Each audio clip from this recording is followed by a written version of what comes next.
السلام علیکم ورحمۃ اللہ وبرکاتہ۔ بسم اللہ الرحمن الرحیم۔ دوستو، مفکر اسلام، قائد جمعیت علماء اسلام حضرت مولانا مفتی محمود صاحب رحمۃ اللہ تعالی کی وفات کے بعد ایک عقیدت مند نے آپ کو خواب میں دیکھا اور پوچھا کہ فرمائیے کیسے گزری؟ اس پر آپ رحمۃ اللہ تعالی نے فرمایا، ساری زندگی قرآن پاک اور حدیث کی تعلیم میں گزری، اسلامی نظام کے لیے کوشش و کاوش کی، وہ سب اللہ رب العزت کے ہاں بحمد اللہ تعالی قبول ہوئے، مگر نجات اس محنت کی وجہ سے ہوئی جو قومی اسمبلی میں مسئلہ ختم نبوت کے لیے کی تھی۔ ختم نبوت کی خدمت کے صدقے اللہ تعالی نے میری بخشش فرما دی ہے۔ اللہ اکبر، اللہ اکبر۔ دوستو، اس لیے جتنا ہو سکے ختم نبوت پر جس طرح ممکن ہو کام کریں۔ دوستو، قاضی یحییٰ رحمت اللہ تعالی کے انتقال کے بعد کسی آدمی نے انہیں خواب میں دیکھا، پس اس نے قاضی صاحب سے پوچھا کہ اللہ تعالی نے آپ کے ساتھ کیا معاملہ فرمایا؟ قاضی صاحب نے فرمایا کہ اللہ تعالی نے مجھے بخش دیا اور مجھ سے میرے رب نے پوچھا کہ اے یحییٰ، تو نے دنیا میں اپنے نفس کو کن کاموں میں مشغول رکھا تھا؟ میں نے عرض کیا، اے میرے رب، میں تو ایک حدیث پر بھروسہ کر کے تیرے دربار میں حاضر ہوا ہوں جو میں نے ابو معاویہ زریر سے، انہوں نے عامش سے، انہوں نے ابو صالح سے اور انہوں نے حضرت ابو ہریرہ رضی اللہ تعالی عنہ سے روایت کی ہے کہ رسول اللہ صلی اللہ علیہ وسلم نے فرمایا تھا، اللہ تعالیٰ نے فرمایا ہے کہ میں اس بات سے شرم محسوس کرتا ہوں کہ کسی بوڑھے مسلمان کو عذاب دوں۔ پس اللہ تعالیٰ نے فرمایا، اے یحییٰ، میں نے تجھے معاف کر دیا، اور نبی کریم صلی اللہ علیہ وسلم نے سچ فرمایا تھا۔ اللہ اکبر، اللہ اکبر۔ یہ ہیں اللہ تعالیٰ کے بخشش کے بہانے۔ دوستو، حضرت عقبہ بن نافع رضی اللہ تعالی عنہ نے افریقہ کے ایک جنگل میں شہر بسانا چاہا تاکہ وہاں مسلمانوں کا لشکر قیام کر سکے۔ چنانچہ اس کے لیے جس جگہ کا انتخاب کیا گیا وہاں ہزاروں قسم کے جانور اور خونخوار درندے بسے ہوئے تھے۔ حضرت عقبہ بن نافع رضی اللہ تعالی عنہ نے اللہ سے دعا کی، پھر جنگل میں کھڑے ہو کر درندوں سے خطاب فرمایا کہ ایتھا الحیات والسباع انا اصحاب رسول اللہ صلی اللہ علیہ وسلم ارحلوا عنا فإنا نازلون ومن وجدناه بعد ذلك فقتلناه فنظر الناس ذلك اليوم إلى الدواب تحمل أولادها وتنتقل فرآه قبیل کثیر من البربر فاسلموا۔ حضرت نے فرمایا، اے جنگل کے سانپوں اور درندوں، ہم محمد رسول اللہ صلی اللہ علیہ وسلم کے صحابہ ہیں اور یہاں رہنا چاہتے ہیں، لہٰذا تم یہاں سے کسی اور جنگل میں چلے جاؤ، اس کے بعد جو بھی ہم کو یہاں ملے گا ہم اس کو قتل کر دیں گے۔ یہ سن کر جنگل کے جانور اور درندے اپنے اپنے بچوں کو لے کر جنگل سے نکلے اور دوسری جگہ منتقل ہو گئے۔ مسلمانوں کی اس ایمانی قوت کے حیرت انگیز کرشمے نے لوگوں کو متحیر کر دیا اور بربر قوم کے بہت سے قبائل نے اس دن ایمان قبول کر لیا۔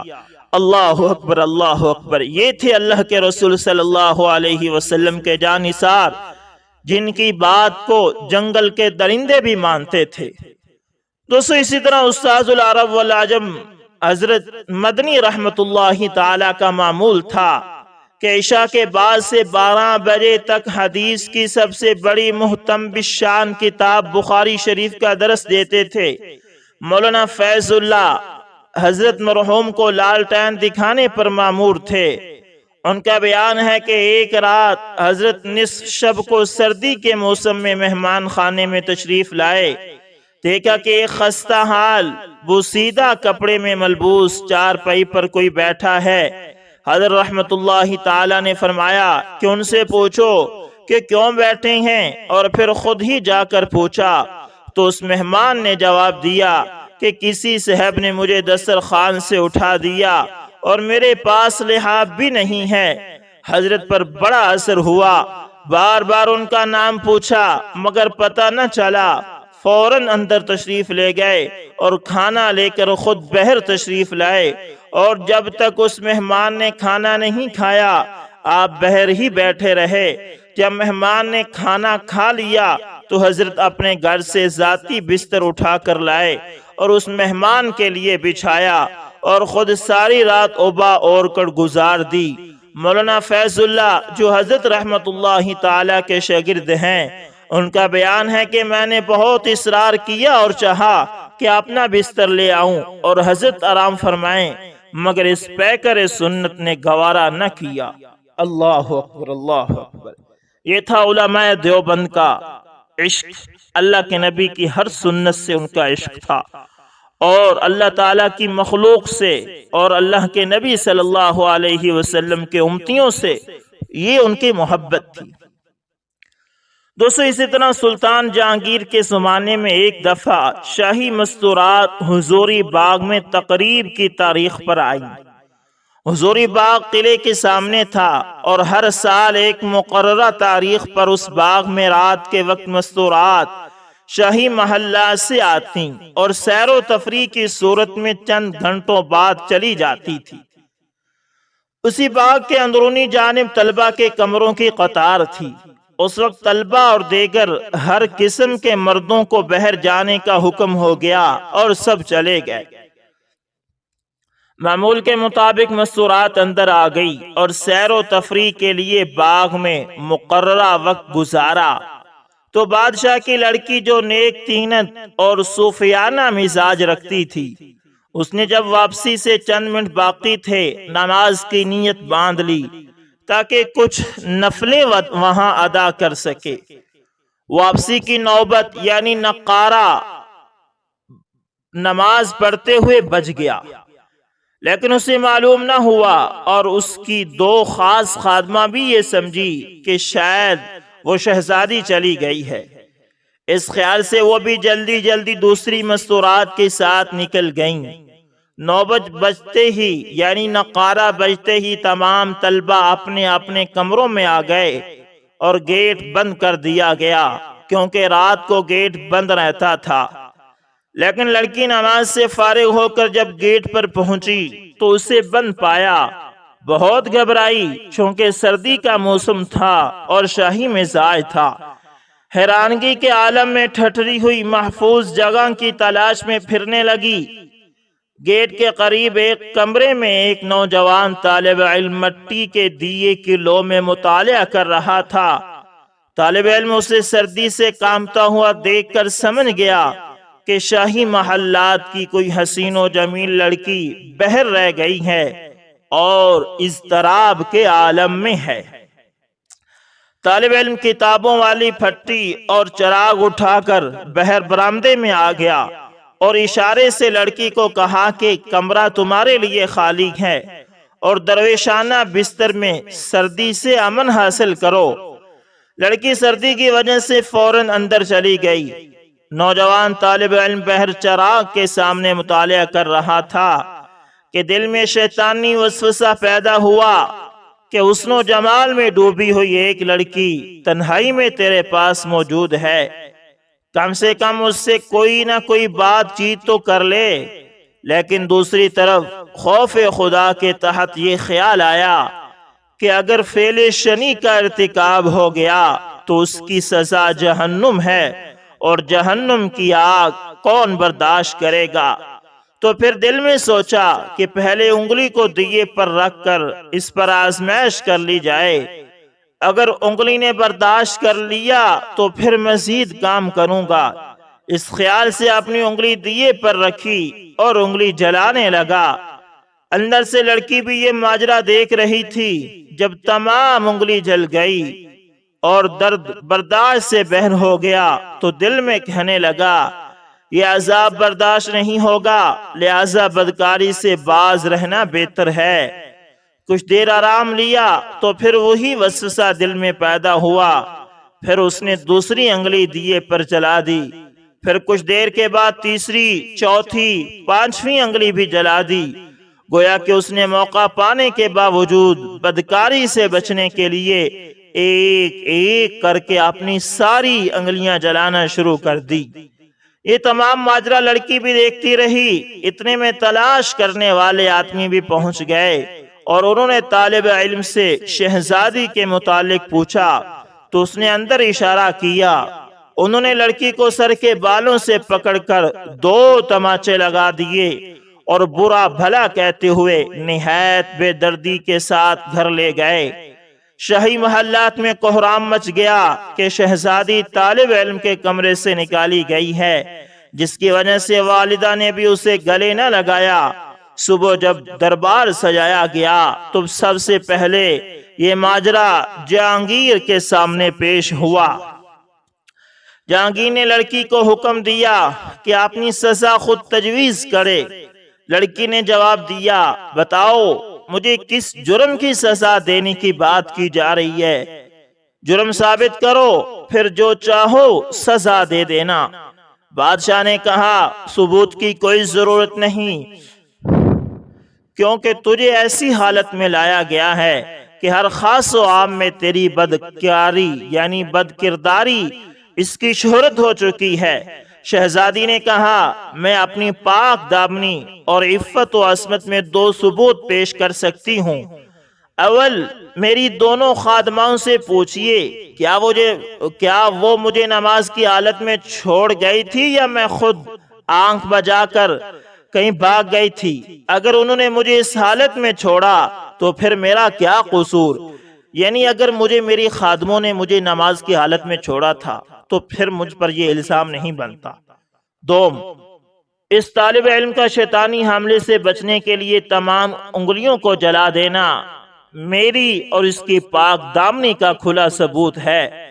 لڑکی کے ثبوت سے معلوم ہوتا ہے کہ عقل مند لڑکی بھی طالب علم کی انگلیاں جلانے والے معاملے کو سمجھ گئی تھی کہ وہ نفس پر قابو پانے کے لیے اپنے آپ کو اس مشقت میں ڈالے ہوئے تھا تاکہ وہ فعل شنی سے بچ جائے۔ جب طالب علم کو شاہی دربار میں بلا کر انگلیاں جلانے کا حال پوچھا گیا تو طالب علم نے تمام واقعات سچ سچ بیان کر دیے اور شہزادی کی پاک دامنی روزے روشن کی طرح ثابت ہو گئی۔ پھر ان کی ایمانداری اور پاک بازی پر آفرین کہتے ہوئے بادشاہ نے انہیں معاف کر دیا۔ سبحان اللہ، ایسے طلبہ اور نیک تینت لڑکیاں اس وقت بھی موجود تھی۔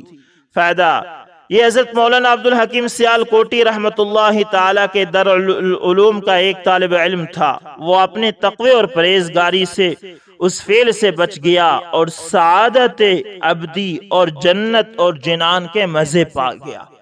اللہ اکبر، اللہ اکبر، اللہ ایسا تقوی ہمیں بھی عطا فرمائے۔ دوستو، اسی طرح وہ انڈین سردار تھا۔ کینیڈا میں اس کے اپنے پرائیویٹ ہسپتال تھے جہاں سے کروڑوں ڈالرز کما رہا تھا، مگر اب وہ اسلام قبول کر چکا ہے اور بہترین مسلمان بن کر دنیا کو اپنے عمل سے اسلام کی دعوت دے رہا ہے۔ اس کے قبول اسلام کی کہانی بڑی دلچسپ ہے۔ وہ بتاتا ہے کہ ہمارا تعلق انڈیا پنجاب کے شہر بٹھنڈا سے تھا۔ میرے والدین لوگوں کو سود پر قرض دیتے تھے اور سرجیکل آلات کی امپورٹ ایکسپورٹ کا کام بھی کرتے تھے۔ ہمارے علاقے میں جتنے بھی مسلمان تھے ان میں سے کوئی بھی سود پر قرض نہیں لیتا تھا، یہاں تک کہ میں نے خود لوگوں کو فاقے کی حالت میں دیکھا، بلکہ بھوک سے بلکتے بچوں کو بھی دیکھا، مگر وہ بچوں کی افلاس دیکھ کر بھی صبر کر جاتے، سود پر قرض نہ لیتے تھے۔ میری شدید خواہش تھی کہ کاش کوئی مسلمان بھی ہمارا مقروض ہو۔ میری یہ خواہش ہی رہی کیونکہ غریب مسلم لوگوں کا ایمان مضبوط تھا اور صرف نام کی حد تک مسلمان لوگوں کے پاس دولت بہت تھی، لہذا غریب سود پر قرض لیتے نہ تھے اور مالدار مسلمانوں کو ضرورت نہ تھی۔ البتہ مالدار مسلمانوں کو کبھی کسی غریب مسلم کی مدد کرتے نہیں دیکھا تھا، اس لیے میں اس پر یعنی مجھے امید تھی کہ کبھی نہ کبھی میرے دل کی خواہش پوری ہوگی، اور اسی امید کے ساتھ میں زندگی گزارتا رہا، یہاں تک کہ آغاز جوانی میں میری یہ خواہش پوری ہو گئی۔ ایک مسلمان شخص فوت ہوا تو اس کے گھر میں کفن کے لیے بھی پیسے نہ تھے۔ تمام مسلمانوں نے مل جل کر کفن کے پیسے جمع کر لیے تو قبر کی جگہ لینے کے لیے رقم نہ تھی، لہذا اس مرحوم مسلمان کی بیٹی چند معزز مسلمانوں کے ساتھ ہماری دہلیز پر آئی اور قرض کا مطالبہ کیا تو ہم نے اس کو بہت زیادہ سود لگا کر رقم دے دی، جو زہر ہے وہ چاہ کر بھی واپس نہ کر سکتی تھی، نہ کر سکی۔ خیر، تجہیز و تکفین کے بعد قرض کی ادائیگی تو دور کی بات، گھر میں روٹی تک کے لالے پڑ گئے۔ میں نے مقررہ وقت پر والدین کی اجازت سے لڑکی کو قرض واپس کرنے کے لیے مجبور کرنا شروع کر دیا، یہاں تک کہ لاکھ کوشش کے باوجود جب وہ قرض واپس نہ کر سکی تو میں نے اسے اسلام چھوڑنے یا اپنا گھر ہمارے نام منتقل کروانے کا کہا تو وہ اپنا گھر ہمارے نام کروانے پر رضامند ہو گئی۔ جب گھر ہمارے نام منتقل ہو گیا تو اس نے مجھ سے ہاتھ جوڑ کر کہا کہ اس کی والدہ بوڑھی ہے، بستر مرگ پر ہے، لہذا والدہ کا وقت پورا ہونے تک اسے مہلت دوں۔ میں نے ایسا کرنے سے معذرت چاہی اور ان سے کہا آپ کچھ ماہ کا وقت مقرر کر لیں، اتنے وقت کے بعد آپ کو گھر خالی کرنا ہوگا۔ لڑکی نے والدہ صاحبہ کی حالت دیکھتے ہوئے 8 ماہ کا وقت لے لیا، میں نے بھی خوشی خوشی دے دیا، مگر 8 ماہ میں وہ بوڑھی عورت لڑکی کی والدہ زندہ رہی، اور جب میں گھر خالی کروانے گیا تو اس بڑھیا نے مجھے اپنے پاس بلایا اور کہا کہ اگر تجھے اس گھر کے بدلے 7 گھر بلکہ 70 گھر مل جائیں تو کیا تم میری بیٹی کو تنگ نہیں کرو گے؟ میں تو پہلے ہی سود کا کاروبار کرتا تھا، مجھے 1 بدلے 7 کا سودا بھی بہت تھا، 70 تو بہت زیادہ تھا، مگر میں جانتا تھا بڑھیا مذاق کر رہی ہے، کیونکہ وہ چاہتی ہے جب تک زندہ ہے در در کی ٹھوکریں نہ کھائے۔ لہذا میں نے بڑھیا سے پوچھا کہ آپ مجھے کیسے 1 کے بدلے 7 گھر اور 7 کے بدلے 70 دے سکتی ہیں؟ تو بڑھیا نے کہا میں نہیں، میرا اللہ تعالیٰ دے گا، کیونکہ تو نے اس کی مخلوق اور اس کے نبی کریم صلی اللہ علیہ وسلم کی امت پر رحم کر رہا ہے، اس کی امت کو دیا ہے تو اس کا اجر بھی تمہیں اتنا ہی ملے گا۔ میں بڑھیا کی بات سن کر ہنسنے لگا اور کہا کہ اللہ تعالیٰ نے آپ کو کفن تک کے لیے نہیں دیا تو مجھے 1 کے بدلے 7 گھر کیسے دے گا؟ اس بزرگ خاتون نے حسب صحت و عمر مجھے سختی سے طنز کرنے سے منع کیا اور کہا محض 5 سال کا وقت دے دو، اگر ایسا نہ ہوا تو میری بیٹی اور یہ 6 سال کا بیٹا دونوں تیرا مذہب قبول کر لیں گے۔ میں نے بڑھیا کے سامنے اس کی نوجوان بیٹی اور معصوم بیٹے سے یہ بات پوچھی تو انہوں نے ہاں میں سر ہلایا۔ میں نے گھر کے کاغذات ان کے حوالے کر دیے۔ اس کے بعد بڑھیا 1.5 سال زندہ رہی اور مر گئی۔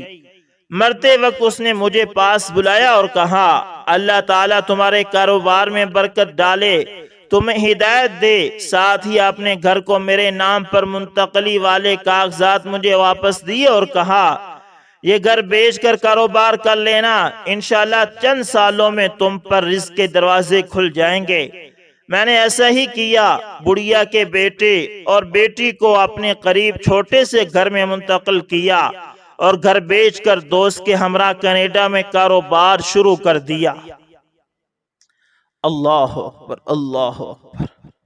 میرا کاروبار وہاں بھی امپورٹ ایکسپورٹ کا ہی تھا اور وہ کاروبار اس قدر تیزی سے پھیلا کہ میں نے 1 سال بعد ہی نہ صرف بڑھیا والا گھر واپس لے کر اس کے بچوں کے حوالے کر دیا بلکہ کینیڈا میں بھی گھر خرید لیا۔ لاکھوں کروڑوں ڈالر کی میری آمدن ہو گئی تو میں کینیڈا منتقل ہو گیا۔ وہاں میری ملاقات ایک پاکستانی سید سے ہوئی جو اسلام کے داعی تھے۔ انہوں نے مجھے راہ ہدایت کی طرف بلایا اور میں نے اسلام قبول کر لیا۔ میرے ساتھ میری فیملی نے بھی اسلام قبول کر لیا جب ہم لوگوں کو سود کے گناہ کا پتہ چلا۔ اللہ اکبر، اللہ اکبر۔ کہتے ہیں جب ہم لوگوں کو سود کے گناہ کا پتہ چلا تو ہم لوگ توبہ طیب ہو گئے۔ میں نے کینیڈا میں اپنا پرائیویٹ کلینک بنایا، اس میں انگلش ڈاکٹرز رکھے۔ اس بڑھیا کی بیٹی اور بیٹے کو کینیڈا بلایا اور لڑکی سے شادی کر لی۔ لڑکے کو ڈاکٹر بنا کر اپنے ہسپتال اس کے حوالے کر دیے، جس کی اب کینیڈا کے مختلف شہروں میں شاخیں ہیں۔ میں نے خود کو بزنس سے الگ کیا اور اپنی بیوی سے اسلام سیکھنے لگا۔ یوں مجھے سمجھ آ گئی کہ کیسے اللہ تعالیٰ نے مجھے 1 سے 7 گھر دیے اور کیسے اللہ تعالیٰ اپنی مخلوقات پر رحم کرتا ہے۔ میرا یہ ماننا ہے کہ اسلام میں فقط مسلمانوں کی نہیں بلکہ پوری مخلوقات کی فلاح ہے۔ میری بات پر جس کو یقین نہ ہو وہ آزما کر دیکھ لے۔ اللہ اکبر، اللہ اکبر۔ دوستو، یہ تھی کہانی ایک ایسے شخص کی جو غیر مسلم تھا، لیکن اس نے مخلوق پر رحم کیا اور اللہ تعالیٰ نے اس رحم کے بدلے اسے اسلام کی نعمت سے بھی نوازا اور اسے کاروبار کے اندر بھی برکتیں دی۔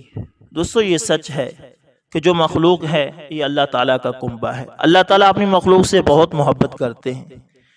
مخلوق کے اندر صرف مسلمان ہی نہیں آتے، جو بھی ہے، جو شخص بھی ہے، چاہے مسلمان ہے یا کافر ہے، اس کے ساتھ اچھے سلوک سے پیش ہیں، اس کی ضروریات کو پورا کریں، جتنا ہو سکے اس سے تعاون کریں۔ اللہ تعالیٰ اس کے بدلے میں آپ کو دنیا اور آخرت میں سرخرو فرمائیں گے۔ دوستو، امید کرتا ہوں ویڈیو آپ لوگوں کو اچھی لگی ہوگی۔ اگر پسند آئے تو لائک، شیئر، کمنٹ لازمی کریں، اور اگر آپ ہمارے channel AS information T V پر نئے ہیں تو دوستو اس کو لازمی سبسکرائب کرنا اور ساتھ میں بیل کے نشان کو دبانا نہ بھولنا، تاکہ ہر نئی ویڈیو کا نوٹیفیکیشن آپ لوگوں تک پہنچتا رہے۔ دوستو، ملتے ہیں کسی نیکسٹ اچھی سی ویڈیو کے اندر، تب تک کے لیے اللہ حافظ، جزاکم اللہ خیر۔